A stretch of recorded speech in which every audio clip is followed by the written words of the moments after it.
Radio Kagambana Live Report. Mukabat sa 53.23 milyon pesos ang gigahing pundo sa pangagamhan ng National Easy Financial Assistance alang sa mga kanhi rebelde nga mibalik na sa bakan sa balaod sa Misamis Occidental.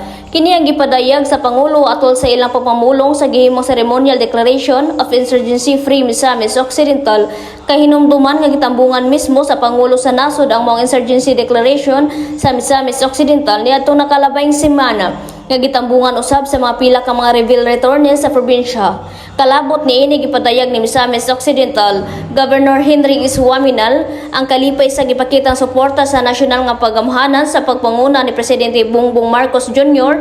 sa mga kalambuan sa probinsya sa Misamis Occidental.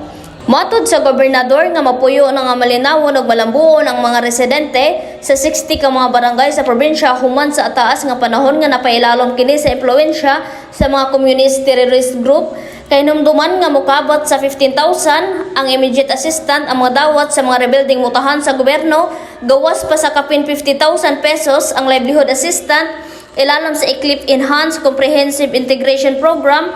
Pinaagi sa suporta sa pangagamhanang provincial sa Misamis Occidental, DILG, Armed Force of the Philippines ug uban pang ahensya sa gobyerno. Alang sa DXDD Radio Kampana, ang radyo simbahan na ko si WD11 Richel Echano, Danag sa Dakbayan. Radio Kagambana Live Report.